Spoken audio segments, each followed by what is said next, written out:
I'll call this special regional council meeting to order. Developing meaningful relationships with Indigenous neighbors is a priority of the Northern Rockies Regional Municipality. As such, we are collaborating with First Nations governments and Indigenous organizations to develop a respectful and meaningful territorial acknowledgement. This work also presents an opportunity to learn more about the culture and history of the Indigenous peoples of our region. Please be advised that today's meeting is available for the public to attend virtually, is being streamed and recorded. Can I get a motion, please, to adopt today's agenda? Moved by Councillor Roper, seconded by Councillor Souls. All those in favor? Carried. Petitions, delegations, roundtable discussions. Mr. Barry? I have an addition, Mayor. You have an addition? Oh, I'm sorry, go ahead.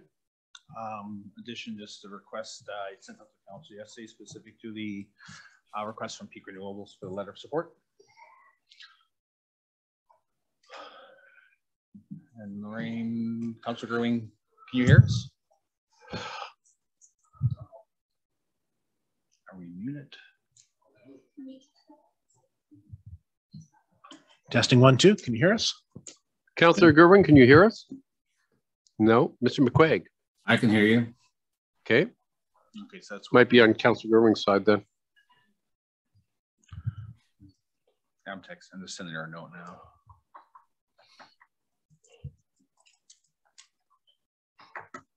Councillor Roper asked to redo that with the addition then to adopt the agenda as amended. Moved by Councillor Roper, seconded by Councillor Souls. All those in favor? Carried. Councillor Penny, how's it going? Councillor Can you hear me? We can hear you. Now yes. we can hear you. Yep. I'm nodding. Okay, I can't hear you. Go ahead. I'll try to figure something out. Okay. Listen,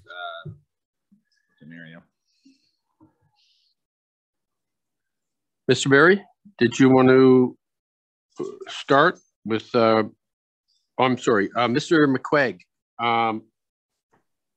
MA&E Engineering. Did you want to go ahead and introduce your staff? Sure. Okay, my name is Jack McCuaig. I'm with McCuaig & Associates Engineering.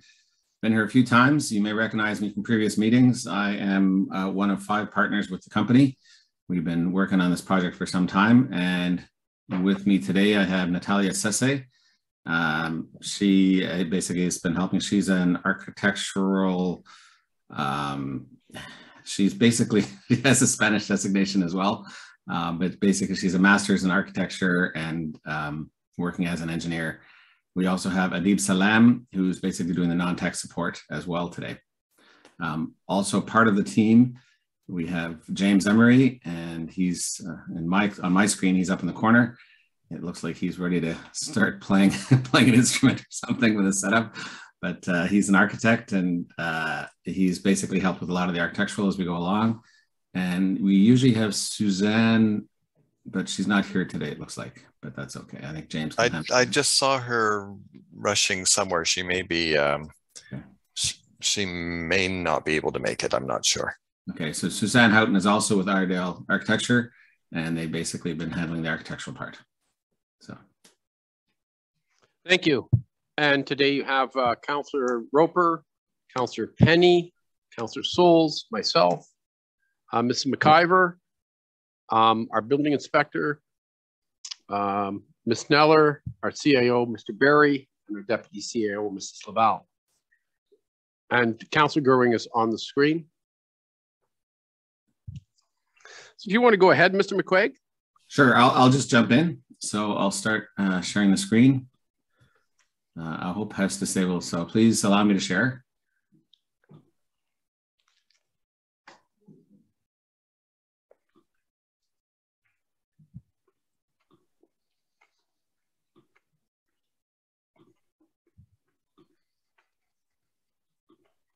There we go. So you should see a cover slide. So this is the last of a set of 4 meetings, and we're talking about options and everything else for the Town Square Revitalization Project. Very briefly, we've seen this slide several times before, but there may be new people, especially coming in on YouTube. We have a team of consultants. The structural is called Structural Solutions. Iredale Architecture is handling the architecture part. Senesco is handling the code and fire issues, and AS is doing electrical. MAE is doing the mechanical and building envelope, and basically coordinating all the other consultants. Our timeline, we are here. We are still here. We've been here for a few weeks. We're doing all these presentations, trying to get past this point. There's a lot of information, and at this point, we're turning to council to get some decisions or some instructions as to how to best proceed moving on. So we have finished all of our shortlist options. We've got a design options laid out. After this, we want to move forward into the detailed design, and that's why we need feedback. We have had 4 meetings. We've gone over energy options, stakeholder fees, and conceptual design. Now we're looking for council feedback, and this is today's meeting. Very briefly recap, we'll ask what we're going to ask for the council to answer. We'll have some questions and discussions, and a lot of this will involve financial considerations. So that's kind of a very brief agenda, but in more detail, we will go over energy costs, renovation scenario costs, potential grants, all of which we've seen previously. A very brief discussion on other costs that will be involved in the project, go over the stakeholders' needs as previously discussed, and then we're going to look at some final numbers and possibly some questions to answer, and we'll, of course, the reserve funds are part of that whole thing. So please, you've seen this slide before. Energy options, we basically have, we're looking at 2 basic energy options. The one is more expensive than the other. If you spend, in simple terms, we're looking at the capital cost of $5 million less a $1 million grant. If you spend that now, you will have a life cycle cost of under $5 million. If you don't spend that now and you only spend $1.75 million, you'll have a life cycle cost of $6.8 million. So it costs you more money, even especially with the grant, to basically not spend as much now. So spend now, save later. That's based on operation and maintenance costs over the future. All of Mr. McCuaig, yes? Just to be clear here, when you talk about life cycle cost, what time frame are you looking at? And is it the life cycle of the HVAC, or the life cycle of the windows, or the life cycle of the roof? We're looking at a 25-year life cycle cost, and all of the components, well, actually that's not true, but most of the components fall into that category. Certainly the HVAC does. The windows will last at least that. The envelope will last way more than that, but we're looking at a 25-year life. And at the end of it, we haven't included any extra costs for the remaining service life of the envelope and the windows and everything else. This is bare bones. And to be blunt, if this number shows that it's much cheaper to spend the more money now. If we did a deeper dive and said, well, actually the windows can last as many as 40 years, so we have a residual cost of the windows in a 25-year period, and added all of that in, these numbers would become even more attractive. But one of the things, Mr. McCuaig, that you'd done in your original assessment of total life cycle cost is you assumed that the natural gas costs were going to be rising at 5% a year. And so, if I go back 20 years and I look at the price of natural gas compared to what the cost of natural gas was last year, it was actually probably a decline in costs over those 20 years. And I know nobody can forecast the exact price of natural gas, but I'm just wondering, how that 5% is arrived at, and how much confidence do we have that that is the cost? I mean, it could be 7 or it could be 3. I'm just not sure of how we know it's 5. So the numbers we use for forward costing, and that's not just the cost of the natural gas, but it's the cost of the electricity, the expected increased cost for construction, and everything else. It's all part of it. And those numbers are provided by Ottawa. Basically, the government of Canada provides those to do precisely this type of estimate. They have a whole bunch of actuarial people involved. They have many experts, and they publish figures that we are supposed to use for these estimates. And I guess the short answer is these guys, that's all they do. So we use their numbers. I appreciate that we can't predict it exactly, but it's the best we can do. One thing I can assure you is that inflation will go up over time. So. Thank you. The next part, we have seen this again in a separate presentation. There are basically 3 scenarios. Actually, sorry, I just forgot to say one thing. Please be aware, these energy options are independent of any of your other choices. So these energy options work with any of the scenarios that are on this next slide. We picked 3 scenarios. These are very general, broad strokes. There's some costs for each of them, but in very simple terms, if we limit the work to minimize the alterations completely and keep the lowest cost possible, basically we're upgrading the HVAC, we're fixing life safety and accessibility issues throughout, and meeting code wherever possible. And that's scenario 1. Scenario 2, again, in very simple terms, because we're opening a bunch of walls and a bunch of ceilings and everything else, here's a great opportunity to fix some of the problems, basically, that make the building unworkable for the staff, and to essentially move walls and things to make it much more efficient. And so it will basically meet the needs of the town hall for the next 40 years. There's obviously an upcharge for that, but it's less than $500,000. And scenario 3 is essentially if we're changing things substantially and moving areas from downstairs to upstairs and everything else to maximize the available space, so we have as much available space as possible for tenants and other users in the building. And of course, that's the highest cost. Please be aware that all of these costs assume that there's at least the 1.75 million HVAC cost included in them. So we haven't gone to the higher one, we've gone to the minimum HVAC cost, because for any one of these scenarios, you would have to spend at least that. There are other costs that you probably we haven't discussed directly.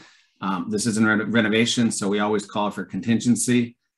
We're adding $2 million contingency. That can include any number of costs that we just don't know about right now. Supply chain issues have caused problems in the last year or two. Those could come up, especially because we're working in the north. We've got issues that who knows if we open a wall and we find something that we never expected to find, who knows what they buried in the walls 20 years ago. So you always need a contingency for any renovation, and this is a number that I think is reasonable given the size of the project. We've carried $150,000 for relocation and or new equipment. The intent is to reuse as many desks and computers and chairs and everything as possible. It's not reasonable to expect that all of the changes can be made and never have to buy some new fittings or desks or whatever. Also, for relocation, we've carried a little bit for relocation as well. Again, people can work from home and everything else, but during the project, once we know how we're staging it, we will have to be moving desks around to keep the town hall open. So there'll be some costs for that. So we've allowed $150,000 for that. And then soft costs include, among other things, the consultants and lawyers and all this other stuff. Anyone that's not actually using a tool to fix things, but is somehow involved in the project and helping it and managing it or designing it or whatever. So all of those together are other costs that have to be considered in the overall budget. The stakeholder needs, you have seen this slide before previously. In simple terms, these are the, you'll notice the Clubhouse and Services BC, the value is 0. This doesn't mean that they didn't ask for anything, but it means whatever they ask for can easily be incorporated into the existing designs in any of the other scenarios. So there's no cost there, but all these other costs are costs that would not be normally included if you went with scenario 1 or 2. So there's numbers there. The $500,000 cost is essentially, if we go with scenario 2, we're not fitting out a large area. This is to fit out all these areas so that they're usable. And then all the other costs are above. There's an elevator and everything else. So there's more detail on that. But to be honest, right now, some of these numbers are very vague because, to be honest, we haven't been given detailed plans by the theater or the play school or the library about exactly what they want to build. They've given some asks. These numbers are rough figures based on square footage. But again, this is where this cost comes from. There are some grants available, so everything is cost you. Now, how can you get some back? These are not all the grants that may potentially be available. To be honest, there's two issues with the grants. One, I understand we can't actually apply for them until we get permission from the council, so that's one of the reasons we're here today. Also, until we do a more detailed design, we're not sure exactly which grants we can possibly maneuver into and everything else, and how much of each grant we can qualify for. At this stage, these grants are the ones that that we've already looked at. There could be a few others, but you'll see that the scale starts high and slopes down quite quickly. I think it's unlikely we're going to find another grant for more than $1 million that we haven't seen already, but there could be smaller grants certainly available that we just haven't had a chance to find a way to make them work with the design.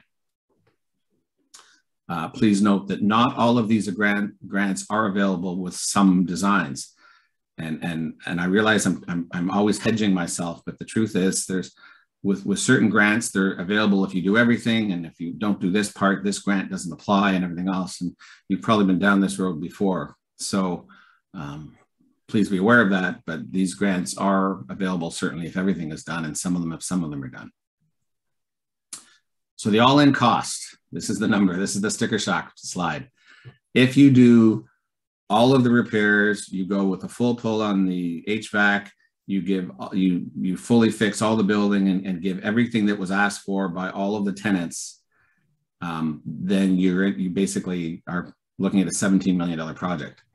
There are potential grants to the tune of $4 million that will reduce that fee, but this is an all-in with contingencies and everything. That's a high number. I understand there's an available reserve fund of $8 million at present. So clearly there's some degree of disconnect there. And so we have a few questions for the council. The first one, grant application, should we apply? Yes, no. And this is mostly not for us as much. We would work with the staff, but I believe the staff would be the ones actually officially applying for the grant. And should they apply for every grant available? And I think they just need the go-ahead from council for that. The second one is, which design scenarios should we focus on moving forward? Scenario 1, scenario 2, scenario 3, and of course, which HVAC scenario are you interested in? At this stage, we kind of need some direction because we're at a crossroads. We can design all of them, but basically you're spending a lot of money doing designs that would never be used. So it would make sense for everybody if you could discuss your options and come back to us with some direction as to which scenarios you are most likely wanting to proceed with. And then we'll go to the full detail and everything else. Nothing is cast in stone at this point, but we're trying to provide as much information as possible to get as much feedback to help us figure out what it is you guys would like to do.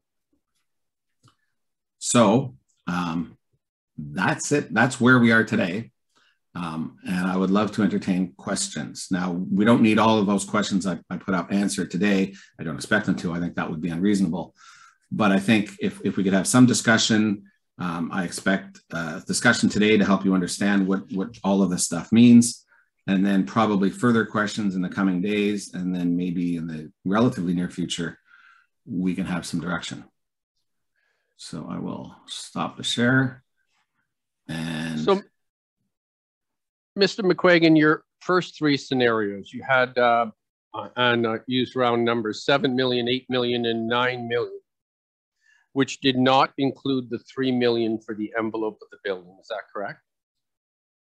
No, that's true. It did not. Yes. Okay. And then there was a contingency. Started off with $2 million, and then there was $250,000. This contingency, is this in excess of that $7, $8, and $9 million for those scenarios? Yes. Yes, it is. Okay. So if I was to say, all right, let's look at doing the envelope, which is 3 million, and we'll take the Toyota Corolla number 1 option at 7 million plus 2 is 9. We're at $12 million. We would be getting some grants as well. We're talking about $1 million grant. Now I see on the screen the UBCM grant and the FCM grant were approaching, I think, $3 million in total. would that bring this down to $9 million? Or if we go with scenario 1, does that mean that we are unable to access those grants? So I see Natalia's hand and Luann's hand in the air right now. Natalia has a spreadsheet that we talked about putting up a slide with all of the options as you described, and you end up with a 3-dimensional matrix of many prices because there are so many options. So it's difficult to do, but I understand where you're coming from. And I would love if Natalia comes in and pulls up her spreadsheet and goes over some of those numbers in detail, because I think that's exactly what you're asking. I think so. I'm going to try to share. Yeah. Okay, so this is the, each item has a different cost. So we can change it as you wish, and we can see what the total amount will be. So for example, I believe you were saying using the HVAC only, that will be 0 because it is included the 1.75 million in the scenario 1. If we go with the HVAC only, we won't have an energy grant. Scenario 1 will be 7 million. We're not gonna entertain any stakeholder needs, and we're not gonna have any grant related to the stakeholders. The other cost is all the contingency and everything that we show on that slide. That is the 3,150,000, and the available reserve funds is 8 million, as we were told. So the total amount. Now, if I can interrupt for a second. Yes. That shows grants as 0, because if we're not qualifying for 30% reduction, it seriously reduces the number of grants we can get. It may not be 0. But it's not going to be the 3 million. Yes, that's right. This is I guess the easiest way to present this, thinking that we won't get anything, but we might get something. But so, and this we don't also, know at this point. Mm-hmm. That $3,150,000, is that the envelope or is that the contingency? That's the contingency. The contingency and soft costs. Yes, soft cost and the relocation. Yeah. Yeah, and the relocation. You will always have that one. Yeah. So this leaves us with a deficit of $2.8 million without even addressing the exterior of the building. Is that correct? Yes. But if you change it, and you say HVAC replacement, walls and roof, it will be much higher. But assuming that we're gonna have the grant, we don't know for sure, but we might. The actual number is pretty similar because we have this big grant that we are assuming that we're gonna get. But we're still running deficits. We don't have enough money in our contingency plans to pay for this. Is that correct? Mrs. McCuaig. So that was just when we were running through the scenarios last week. That, I mean, at the end of the day, any of the proposed scenarios, we don't have sufficient funds and reserves, and so funds would have to be raised else in other ways. So whether that's exploring more grant opportunities or borrowing or taxation or whatever. So the other thing I just want to note, sorry, Councilor Roper, is that if we don't do the envelope at this stage, just being mindful that within the condition assessment, the roof does have a very short period left on its life. So within the next 7 years, we'd have to replace the roof at I think it was 1.5, Jack? 1.2. 1.2. And that there will be envelope impacts of the base work. So knowing we're going to have to remove the wall units and things like that, there will be repairs required for the envelope if it's not done kind of whole scope in one project. So actually, Jaylene, sorry, we did carry as option 1 for the HVAC. We did carry something for basically patching the walls, but they're just patched. They're not properly fixed. The way it won't look, it'll look like a repair, and we'll do the best we can.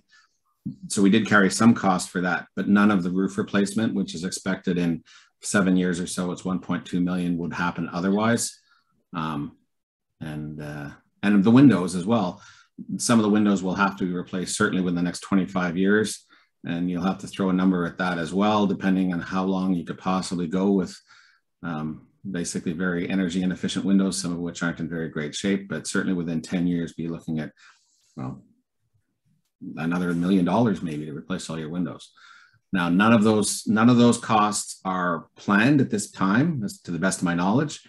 And if they're done, they would possibly be done under a different budget and everything else. So I think it would be unfair to include them, but it would also be unfair to not even consider them. Councillor Roper. One thing that's not clear, and maybe staff can answer this, is how the infrastructure contribution agreement plays into this project. Is that included in the 8 million in the reserve, or are we building 50 cents on the dollar? How does that work? So the IDCA agreement basically is we justify our capital project plan, and we get and when approved through the province, so the management committee, which is NRM, and a consultant, which is KWL, and then members of the provincial government. When we approve the proposal and the plan, then it gets submitted to the Treasury Board for approval. When approved, we get a $5 million check. So we always talk 50 cents in the dollar, but it's 50 cents in the dollar is just a theme, because if we contribute 5 million, they contribute 5 million, then it's 50 cent dollars. But in essence, we get a $5 million check annually, which then we reduce it's a grant essentially, right? So if you recall, we're 21 and change. This year was our net tax levy required. Our budget was over 40 million when you account for all the projects planned, grant opportunities, and whatnot, which you don't get them all, they don't proceed. But when the dust cleared, when you remove all that and room service fees and whatnot, we're say roughly $26 million, and then subtract your $5 million check, and you're at 21. So out of that funding, we've been doing project work and whatnot, and we've been putting money away since the beginning of the IDCA agreement annually for building upgrades / replacement. So that's where the 8 million currently is, which is there's actually 9 and change in there right now. But when we look at our capital plan moving forward, and just so you know, the 8 million is basically what we know we can provide for sure. We're going to take a good look at the capital plan here. We're meeting this week to see future work that's in that plan, because that's what determines what funds are available. Bottom line, like Jay said, if the number is 8 and we can't defer or look at options with capital, with the capital plan, and channel essentially more funds into the building fund, then your shortfall is either grants, if you can find additional grants, taxation, and or borrowing, which is taxation, but defers that basically cost over from 5 to 30 years if you venture. So we intend to sit and take a good hard look at that again this week. Take a look at some of the future capital works that are on the docket to see, because again, once you get past up to that 5-year plan, things start to get a little bit more not as firm when it looks at price piece, to see if there's any opportunities to increase that reserve amount and bring that back to council. So the intent today, like Jack said, it's not to pressure council to make the decision. The FCM grant is based strictly on the energy audit piece, and you need to hit that 30% threshold. So that's the reason for that additional funds, which would be the 3.3 on top of the 1.7 that's already in the budget, in the base budget for each scenario. That at least gets us through that threshold of 30% from GHG perspective, and allows us to grab, or potentially think that we have potentially high success or opportunity to get that grant. UBCM one is another opportunity which we're not quite sure, but we're just working through that and working with some of the contacts we have in the province to see what's the best approach on that one. That one has an application deadline of June 30th. So a couple of things with council's an idea where you might be looking at per scenario. Like Jack said, you can design costs or go into detailed design. It's much better from a cost perspective to do one and tweak that one versus say, well, give us 3 scenarios, because that firms up the price a little bit more too, because these are Class D cost estimates right now. So it's that dialogue to say, which one do we think we'd want to sit with, or which one would we, in terms of would we like to proceed with potentially and do detailed design? And then of course, looking at that, discussion around that building envelope piece, as Jay mentioned, out of that 3.3 million, 1.2 million of it's going to get spent here in the next 7 years to do the roof. But if you break out the projects, HVAC, roof, windows, for say, you don't hit that 30% threshold in the one application. So that was why we were looking at that piece. Councillor Penny. Wow. I look at this building and I think about, as I walk through it several times, to see how many things have been changed, or I can guess have been changed over the last 40 years. I don't want to see us just patch something, but at the same time, I don't want to put burden on the taxpayers. So that's where I am right now, is whatever we can do to generate these funds or find them in our future plans or grants and that sort of thing. But I would really like to see us, do as much as we possibly can to get this building up to snuff. We all sat here months ago and decided that we were either going to build a new building or we were going to fix this one. And we just figured out that it would cost us $20-something million to build a new building, and we still would have to spend millions here to make this useful or to even be able to walk away from it. So yeah, I really want to see us do as much as we possibly can to make this building work into the future. And energy concerns, obviously, I mean, if there's money to be saved, but obviously to take these grants, I would like to see as much as we possibly can do without putting a burden on the taxpayer somehow. So Councillor Penny, a couple of things. One of the things we could do is we could do the envelope of the building, the roof, the HVAC, the windows. We have enough funds in the reserve fund to do that, and we could apply for those grants. We could defer the rest of this to the next council, which is going to be elected in October.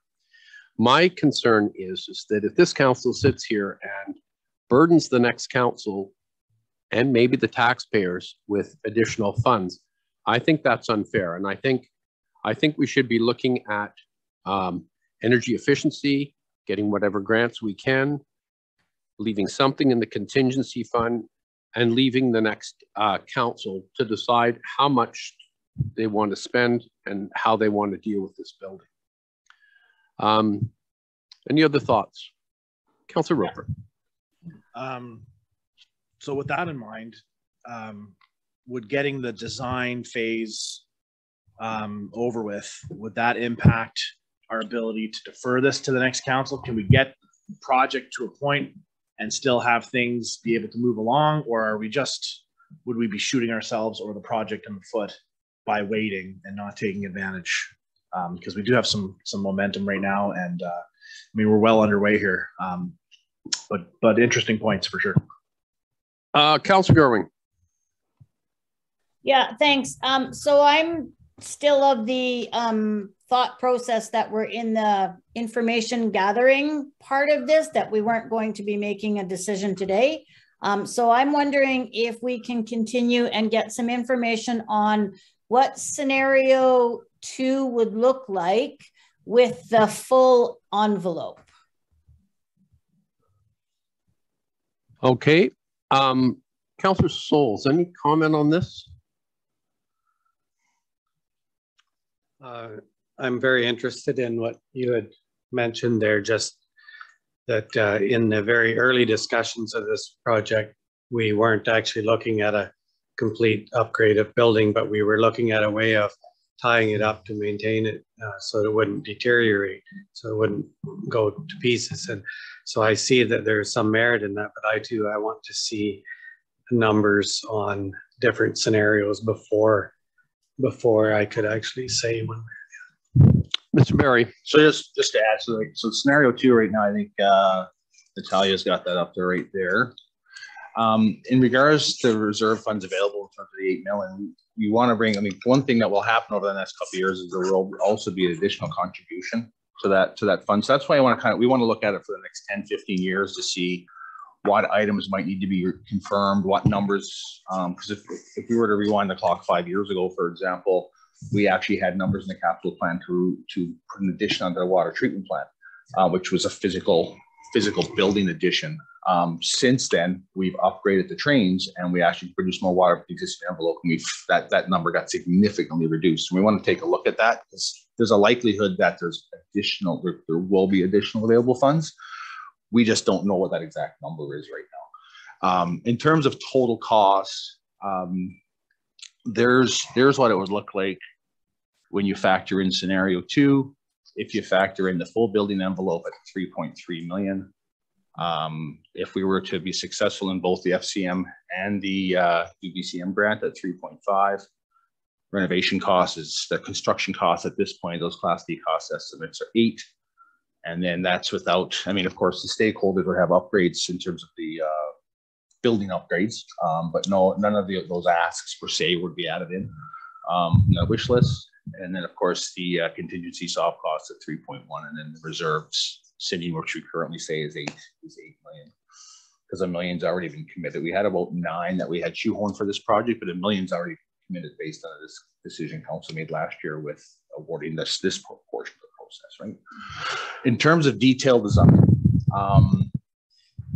there's no commitment from council if you go to a detailed design to proceed past that, right? The detailed design is needed for a tender, so you're not tender ready, and in some cases even some opportunities even if other grants come up, because it's always good to be shelf ready.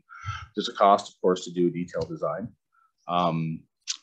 but that gets you to a point where it firms up your numbers a little bit better, because you're not doing that Class D. Once you get into that detailed design, you're in that Class A cost estimate, so you're not that plus or minus potential 40%. And again, not looking for council to say yes, take scenario 2 and 3 or whatever it might be, or 1, and go with detailed design on those or this particular one right now. But just again, wanted to have the dialogue so council understood where we currently are, and that's essentially that crossroads, and the fact that if we are looking at grants, the one grant opportunity through UBCM does have that deadline of June 30th. So we need to get that prepared, and that grant is dependent on which design we would go with, because the submission is going to reflect the design. So Councillor Gerwing, on the screen there, you've got scenario 2 with all the numbers on it. Was this what you were referring to when you wanted to see the details? Yeah, thank you. It was. Okay. Mr. McCuaig. Yes, I just wanted to comment on, and I'm sorry, I didn't make a note of who mentioned it, but there was an option proposed of essentially going ahead with just the HVAC and the envelopes, that we can capture the energy grant up front without doing the rest of it until the new council. And I understand politics is what politics is, and I'm an engineer, so I don't get involved in that end of it. But I want to be clear that you cannot upgrade all of the HVAC without cutting open the ceiling and the walls and everything else. And so also fixing the electrical in a lot of areas. So suddenly, if you're doing just that, you must also do a huge portion, if not the majority, of either scenario 1, 2, or 3 to allow the HVAC upgrade to go ahead. So the HVAC did assume that one of them or some portion of them would be done to get to those numbers. So if you try to say, oh, but we're only going to do the HVAC and we'll do all the rest of it later, that won't work. And also the other point I wanted to make, and I want to be clear about what Scott was alluding to, is that there are a bunch of other costs that will come up in the future that the idea is you will have to pay them later. And if you don't do it now, it doesn't count towards the grant.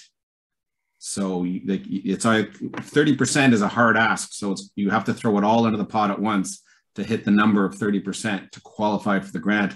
If you do it piecemeal, you never reach 30. And so it just doesn't work.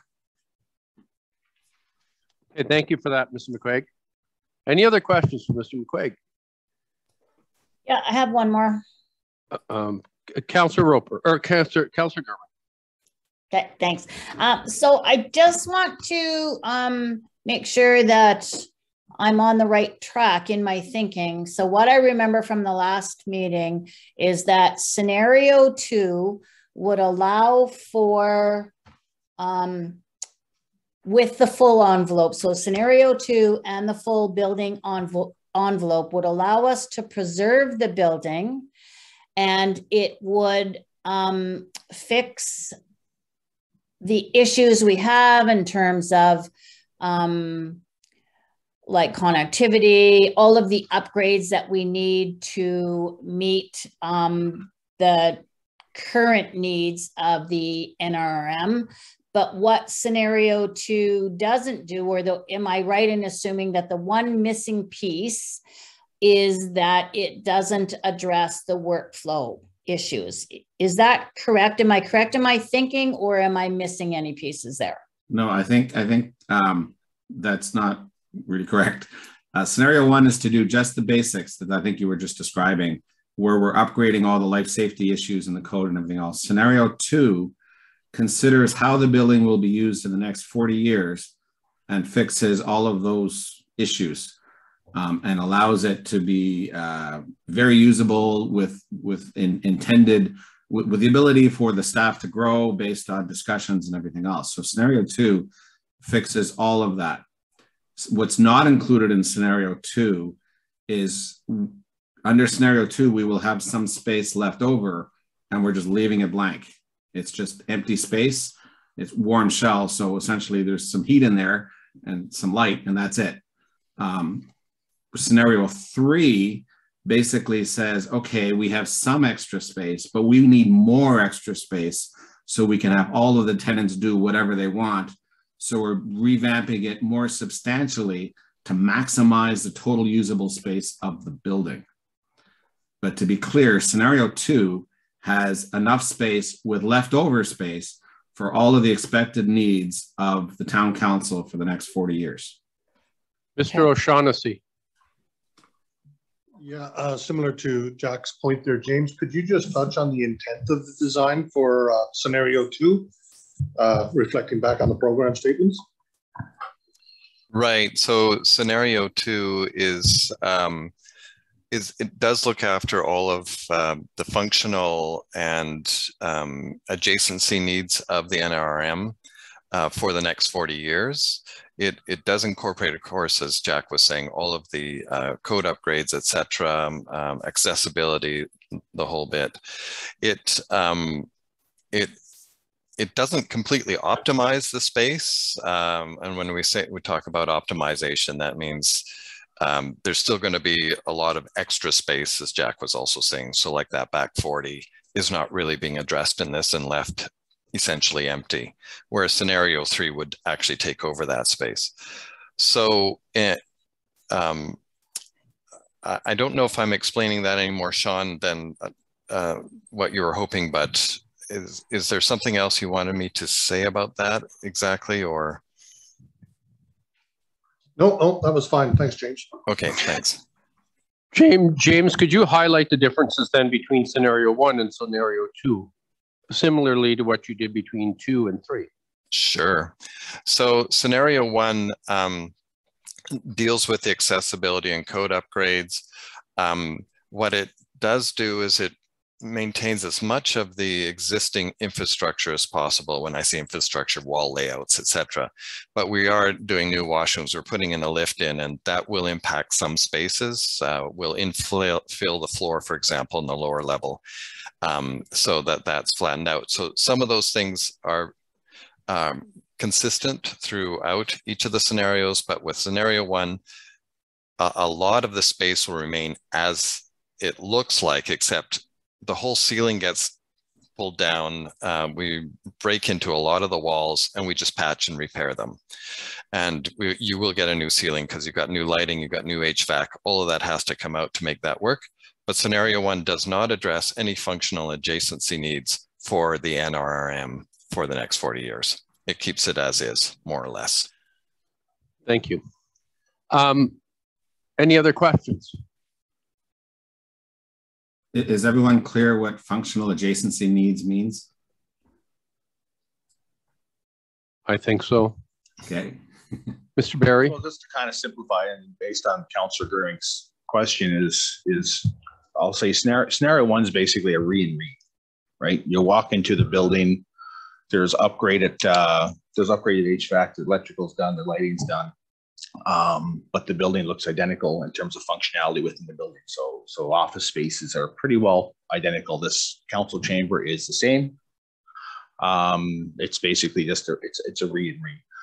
The scenario two is a balance between what would work perfectly, for lack of better words, for the organization, meaning everyone on the same floor is perfect, because that's scenario three piece. But scenario two is that balance between you're already cutting in the walls, you're already doing things.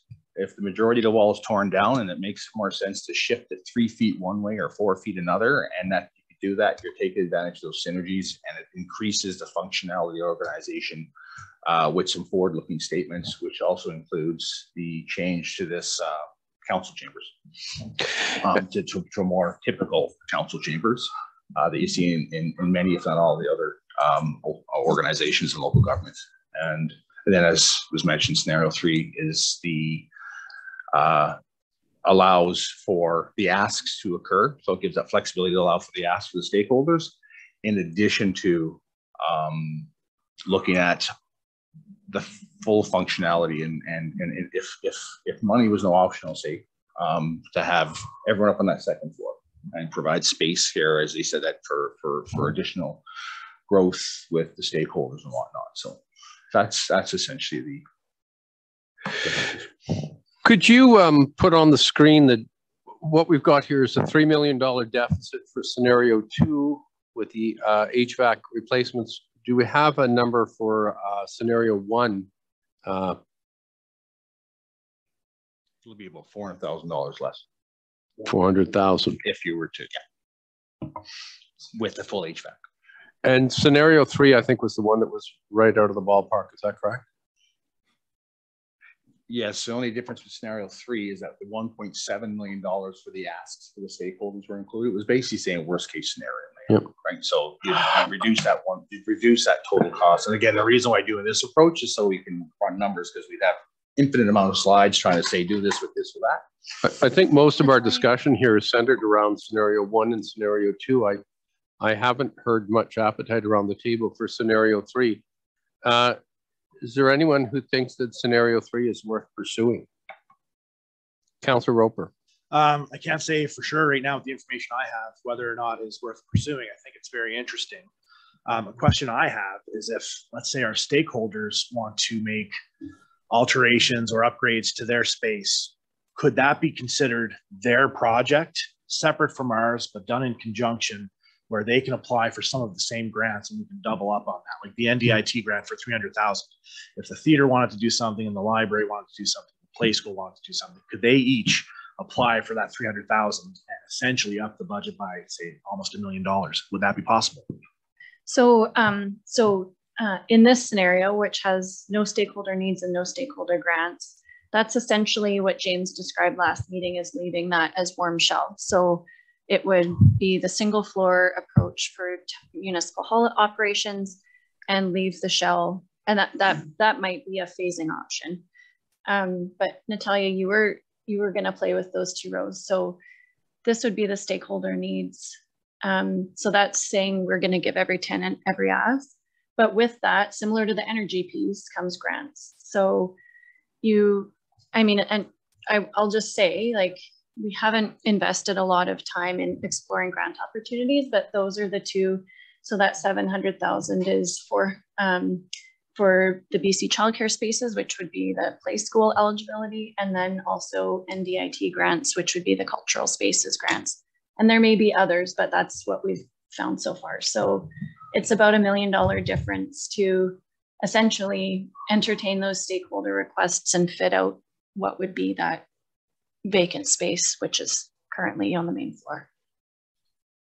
And it doesn't have to be, sorry, you don't have to parcel those decisions. So, I mean, if there's any thought that you might want to have further engagement with the tenants and see what their, what their funding sources might look like to offset some of their asks, that's work we could absolutely do. But it's not, if council's in a place where they're thinking scenario two is your threshold for cost, then we couldn't feasibly entertain stakeholder requests for additional space because there won't be any space to give up. So that's kind of that trade-off, right? Is you can't.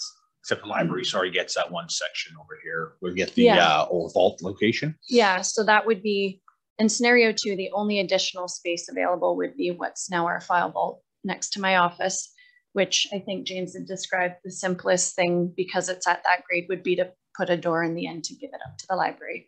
And that would be the only reasonable request we could consider for additional space for the tenants in scenario 2. For space though, but For there space. there are some asks that could be accommodated in scenario 2. Yeah.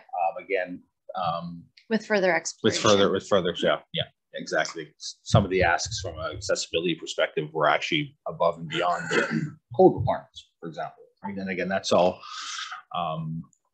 for council discretion moving forward. Or as Councillor Roper said, I mean, the organizations too can investigate and take a look to see what opportunities, if they want to compartmentalize some of those potential requests themselves, to see if it's advantageous to look for grant opportunities in isolation, but kind of package it up with that, right? So, and that's why it's very difficult why we landed on doing a bit of a spreadsheet so we can plunk numbers in based on requests, because we'd have to have an awful lot of slides in the background to show council the various different options. Mr. McCuaig, you had your hand up, and then you took it down. Well, and I think Scott covered it, but the idea being that with scenario 3, we can accommodate all of the asks of the tenants. And in scenario 2, very few of them. We are limited to space if we go with scenario 2. So. Thank you. Any other, Councillor Souls. I'm really interested in the 8 million and the IDCA and the fact that it's there. The fact that it's there is actually a function of us negotiating with the province, doing really good negotiation in previous years that let the contribution of the government be higher than our own contribution. And this has become the reserve that has come out of that. Is that not right? So that's essentially why there's an $8 million. It's not I wouldn't call it a slush fund. It's actually a fund for investing in infrastructure. And as this one comes up, see, scenario 3 interests me if I knew that it was all coming into, if I knew how it was going to be paid for through an IDCA leveraged mechanism, because then you're actually creating a much better scenario for the long term. We're looking a long ways ahead. As long as I could see that it has that potential. And so you can't say that there's 13 million in the reserve, because until we sit down, you guys are talking about this in this next week, taking a really close look at the IDCA and what is actually committed to it. So, and I think that holds the key as to which option we should be looking at. At least that's my take on it. Mr. Barry. So I'll add, now let's go on a bit of a limb here. So there's a chance with options 1 and 2, if we were to be successful with the grant funding, that looking at the finances, we're going to be the building fund, for example, has $1 million put in it annually as part of our big capital plan, but it doesn't grow by $1 million annually because there's other work that's taken out of that throughout the year as part of the capital plan. It will grow in the next couple of years, and there's some opportunities. What we're looking at is potentially if we can defer something or firm up a number and reduce it, there's an opportunity that between options 1 and 2, that we would be able to pull funds together to cover those, like the potential costs, the additional required costs, if the grant funding was successful. Option 3, because there's such a stretch, especially when you add the $1 million difference between the two. Sorry, scenario 3, there's such a stretch between 2 and 3 of that $1 million. And then if you were to add all the stakeholder requests, which is $1.7 million, that is a stretch that that's a gap that we wouldn't be able to make up, and we would not be able to finance it internally without either additional taxation or borrowing or additional grants, right? It's just funds that we don't have to at our disposal. The $8 million reserve fund, this is a reserve fund for all our buildings? Yes, Mayor, yes. So, And this would, so in scenario 1 or 2, this would deplete this down to zero? not entirely down to zero. No, it's enough funds in there. So we would, we're looking at I believe we were somewhere in the $9.9 million range. We've committed $1 million already to the project from last year's council's direction to proceed with going with the consultants and conceptual designs. So this is where we are today, basically. And there's funds also in that will be utilized this year outside, that'll utilize this year for other facilities. For instance, the lighting upgrade for the rec center is an example for that. So there's a significant portion of that reserve, of course, has been shoehorned for this project, because since inception of the IDCA agreement, that line item, the Buildings and Facilities Fund, and one of the reasons the province has allowed us to carry a large reserve fund, because they don't like seeing those large reserve funds unless you have a plan, is the fact that funds were going to be utilized for either the replacement or the upgrade required renovations of this building. And we put approximately $1 million into that fund every year. $1 million, but like I said, it doesn't necessarily grow by $1 million. No. There's other funds. So for example, there's what was the price tag for the roof of the, yeah, so for instance, yeah, so it's 3-4 years down the road, I believe. It's up going by memory now. There's, for instance, there's a $750,000 price tag to replacing the roof of the rec center over the ice rink.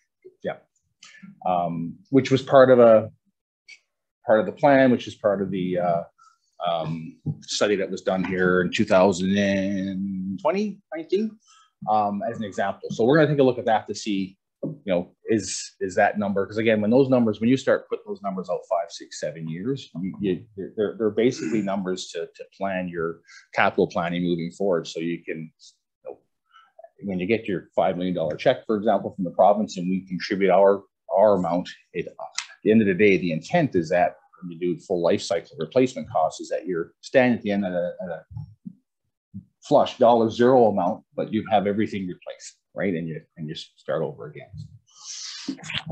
Councillor Penny. Yeah, I'd reiterate what Councillor Souls had said. Like, option 3 is not off the, or scenario 3 is not off the table for me until we find out exactly how we would fund it. I mean, that's basically where I am. Like if we can, as you said, if we can find some way to use the IDC agreement to,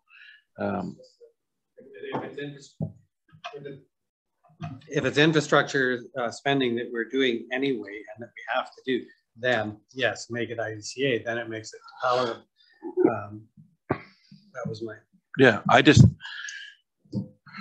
whatever way we can better set ourselves up for future is what I want to look for. But one thing the IDCA agreement does is it also funds roads, et cetera, et cetera. So we have to be careful that we're not counting all the IDCA funds for building replacement. So, Councillor Roper. So whatever option we go with, we still have to spend a sizable amount of money. How does that work with the taxpayers? Like, is there a rule that if we spend a certain amount on a project, we have to get approval? How does that work? The approval is when it comes down to borrowing. So if you had to borrow the funds, then there's an approval process. So a referendum essentially would go back to the taxpayer. If you were borrowing the funds, it doesn't make a difference if you borrow from MFA or borrow through another mechanism. There's an approval piece that way. The actual spend of the funds. So for example, if there's money in reserves, if we have the ability to, from a grant or process, or even through taxation, if you raise taxation, I mean, council can make those decisions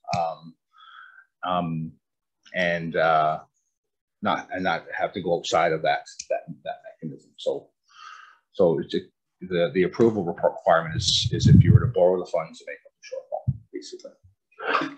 Go ahead, Councillor Roper. Just to follow. Oh gosh, my question has left me. I can go to Councillor Gerwing and then I'll back to you, Councillor Gerwing.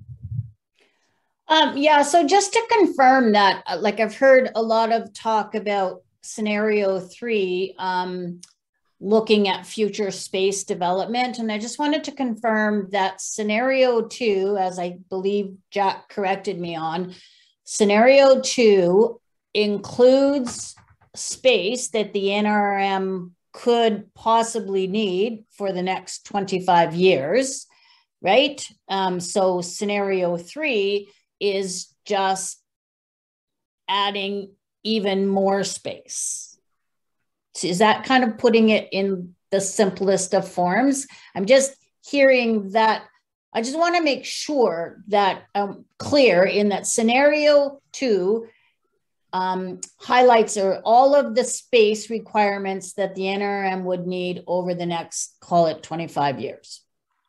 Mr. McCuaig? So the short answer is yes.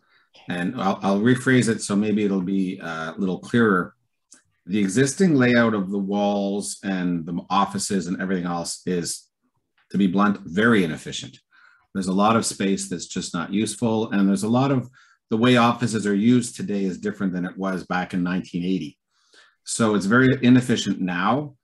Scenario 1 makes very minor changes to the efficiency of the office. Scenario 2 makes some changes to make it much more efficient that allows us to have the space and usability over the next 40 years.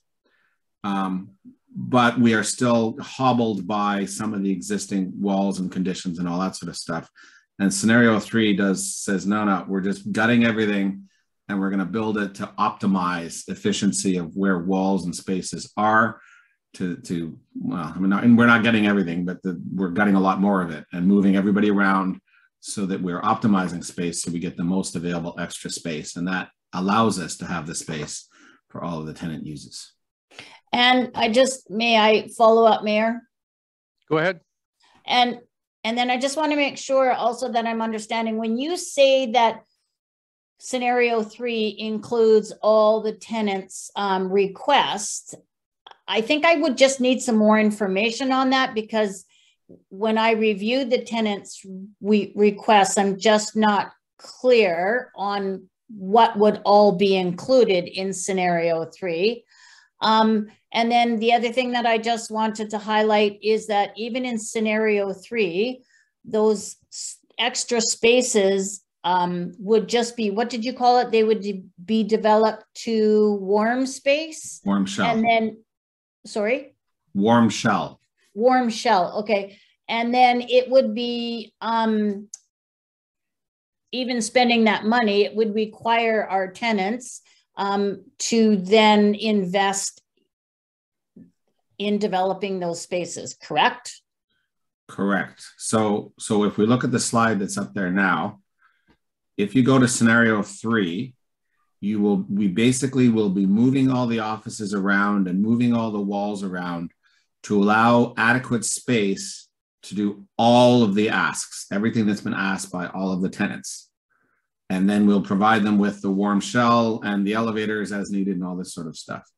And then if they come forward with another 1.7 million, possibly less 700 for the stakeholder grants, then they will have all of the stuff they have asked for. The scenario 3 basically takes the square footage that's required to do what they've asked for and say, if we need that many square feet for everybody, we're not going to make it in scenario 2. Scenario 3 allows for the space. That's it, right? We're moving everything around so we have adequate space for what the tenants have asked for. And on some level, and you don't have to answer this today, but that 1.7 million, council will have to decide what's reasonable and what's not for each tenant if the tenants aren't paying for that. Right. Right. That's the 1.7 isn't an all, we're including it as an all-in price, but it's not required. If you do scenario 3, that 1.7 could be spent in 5 years' time. We have the capability of it. There's nothing on the other side that's tied to that. We're just making the space, and that space could be filled in a couple of years if necessary. So if, for example, the theater can't raise the money to do their changes they want, or the library or whatever, they can do that later if the space is made available. But if we go to scenario 2, The ship has sailed. Sorry, the space is done. Because once we do this, we're not going back and moving walls back to scenario 3 if we've already done scenario 2. Right. So just to confirm what everybody's hoping to get out of this meeting, because I'm hearing opinions from council, and I haven't really given my opinion because I don't know if that's what the goal of this meeting is, or are we taking in information and then leaving and coming back at another time to determine the next steps. I'd just like some clarity on that, please. Mr. Barry. Opinions are great because it helps guide us. So just to see where council's leaning, but not require decisions in terms of scenario 1, 2, or 3. We wanted to have the dialogue so council understood. Council growing. It would be good if council, again, just because we have a deadline with one of the grant applications, we would need a resolution of council if council was comfortable with that to proceed with the grant application. But that said, again, the intent is to bring some of this information back to council when we have a little bit more comfortable understanding what might be opportunities regarding the reserve fund amount from a funding perspective. Okay. I don't think a resolution would be out of line for requesting grant funding. Do I have a motion then that they apply for grant funding? Moved by Councillor Penny, seconded by Councillor Roper. All those in favor? Carried.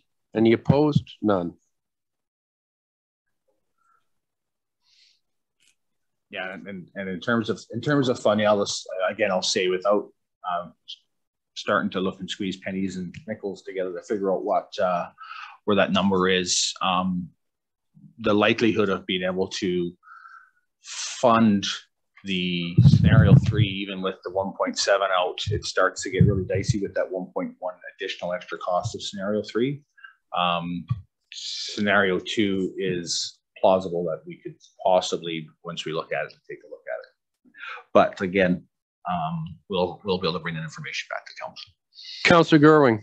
Yeah, so then I would just share my opinion, as other council people have, as of right today, based on the information that has been presented at all of the meetings. I would be in leaning towards scenario 2 as opposed to 1 or 3. So that's where I am right now. Thank you. Are there any other comments, councillors? Councillor Souls. Put in opinion terms. My opinion is that I'm actually nervous about the whole project, and not because it's not prudent and not because it's not good planning. I'm just nervous with the supply chain issues that are happening in the world. I think that we're wise to make plans. I always think that planning for the future is a good idea. It's actually good. But I also know that I don't like what I see in the world trade and the shipping of goods and the manufacturing.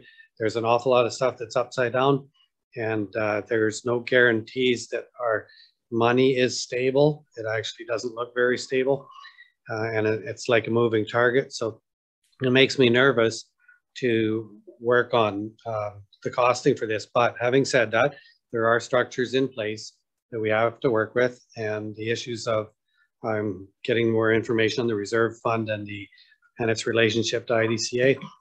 That's why I'm fine with looking at it from that point of view, but I am nervous. Thanks. Thank you. Any other comments? Councillor Roper. Yeah, I'll just relay what Councillor Souls said about being a little bit nervous. Ideally, I think I can speak for everyone, is that we do not want to raise taxes for this project. We don't want to further burden the taxpayer. So yeah, that's where my nervousness comes in, is all the costs. Yeah. Thank you. Councillor Penny, did you want to chime in at the end? Yeah. You said your piece? I mean, I'm at a minimum of scenario 2, to be honest. Very well. Scenario 1 is pretty much off the table for me in my mind. If we could find a funding somehow, I could be leaning to 3 as well. So I guess I'm 1 to 2-ish. So I'm on the cheaper side of the spectrum here. So I think that probably gives everyone an idea here about where we're going to land here. It looks like we'll possibly form up around scenario 2 is the way I get that feeling through council here without putting any absolutes on it. Is there anything else? Mr. McCuaig. Can I just ask, the expectation is the council will consider these and come back with further questions. We don't have a mechanism at this point for, we haven't called another meeting or anything like that. And I would leave it to staff to maybe say query council, or council can talk to staff or whatever. Where we go from here, we are looking for, I realize we don't need answers today, but consider when and how we will get further answers. I guess is what I'm asking. Mr. Barry? Yeah, we've got a meeting scheduled later this week to with the team to crack open the capital program and take a look.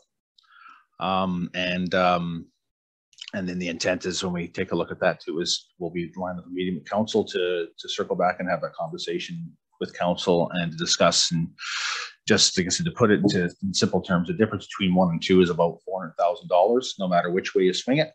Add on this contingency and the building envelopes to building envelopes. So all things being equal, that's your difference between 1 and 2, and you're about 1.1 from 2 to 3 until you add in the stakeholder requests.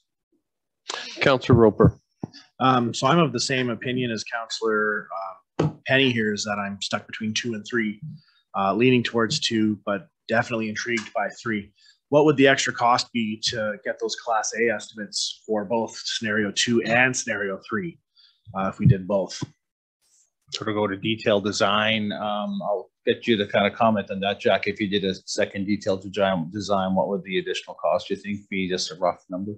Well, I share probably everyone's concern these days with pricing and everything else, but if you want hard costs, we pretty much have to go to tender.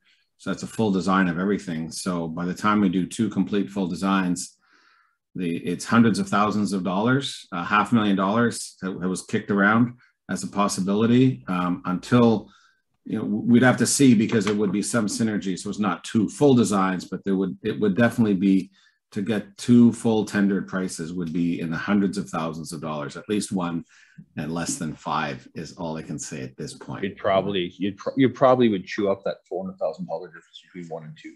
Pretty close. Probably, yes. I think you would. Right. If there's nothing else, then I'll declare this meeting adjourned. Oh, I'm sorry, Mr. Barry, you had an addition to the agenda. Go ahead.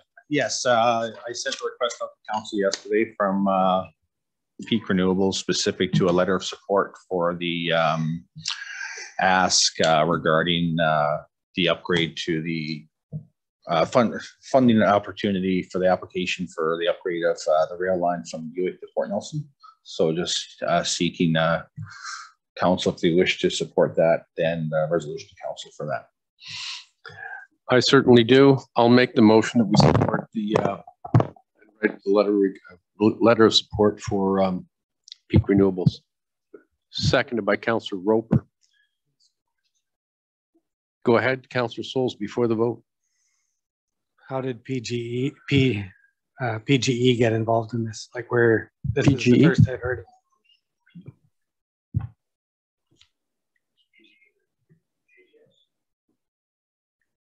PGER.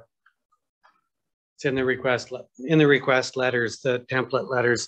They both talk about Pacific Great Eastern Railway.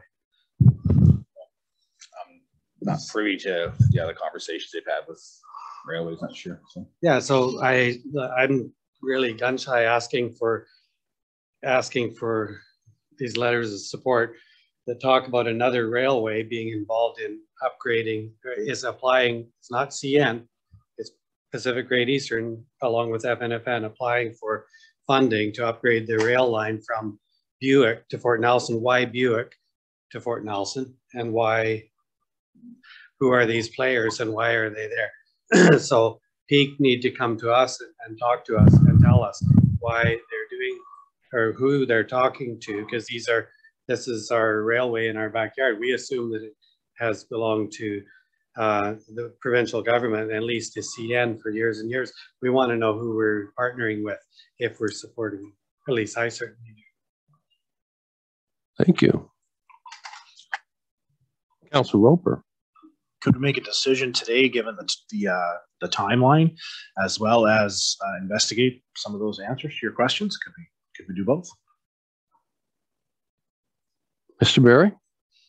I can add the comment from what I understand from the Buick to Fort Nelson is that it's my understanding that CN was not willing to give up anything more. Like so I believe the ask might have been originally, discussions might have been originally Fort St. John to Fort Nelson, and I believe based on CN's response, I think that's where the Buick landed. And I think because there's some opportunities that CN's investigating in terms of to the Buick location.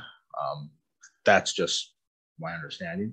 No idea, or obviously as staff, we haven't been privy to who's part of the negotiation and how, or part of the that's, we just are aware that they're looking at upgrading the line and having the potential to try to, as they communicate to council previously, possibly taking all of that. So. And I've heard nothing through Resource Municipalities Coalition or through speaking to Mr. Nicolishan about anything about PG&E. Councilor Gerwin? Yeah, unless I've missed something, haven't heard directly from Peak in a while, have we? Think they've come to us for a couple of requests for letters, but I haven't have they presented to council in the last little while? A month ago. The H2, the hydrogen guys were. Right. And Peak was here with them, yes. But not that was. Go ahead, Councilor Gerwin. Sorry, that was specific to that hydrogen project, right? They didn't speak about the railway at all. Just wondering if we can have an update from Peak in terms of Councillor Sol's question. He brings up some good points. Just interesting to see that partnership that it seems that none of us knew about. Yes, thank you, Councillor Gerwin. Mr. Barry, so you'll investigate this further and get back to council? Yeah, I'll just send a note to Mr. Nicolishan and ask him the questions and see if they are prepared or have the ability to respond, and go from there. I'm not sure if council wishes to, like in terms of the letter. I'm not sure. I mean, June 10th is the deadline, which is funny. Today is the 6th. It gives us time at least to send out an email. We could maybe do a poll. Yeah. And we have another meeting on the 12th, don't we? I mean, on the 9th at noon. Do we? Council about health, I think. We can add it to that agenda then maybe. Like if we got the letter written, if you want us to ratify something. I think we are meeting again on the 9th. The 8th. The 8th? The 8th? No. Okay, I've got the 9th. I'll have to check it out. Okay, thank you. I don't have that on my calendar. I don't know why, but if there's nothing else then? Are you going to call a question? I'm sorry.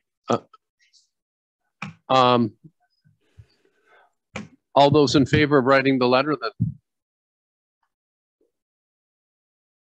All those opposed? Councillor Gerwin, were you in favor? Well, once I get some more information, yeah. Well, that's, yeah. So I mean, the motion was on the table, so I believe the motion fails then, and we are going to wait until the Mr. Barry reaches out to us again. Right, but making sure that we can do it, and I really want to support the letter, so I don't want us to miss the deadline. I just think yeah. Councillor Souls brings up some really good questions that we should perhaps have answered before we vote on it. Yes. Well, I think there will be a time to vote on the letter, but I think with the current information and what Councillor Souls has been brought forward, I'm not prepared to support this at this time. Very well. If there's nothing else then, I'll declare the meeting adjourned. Thank you.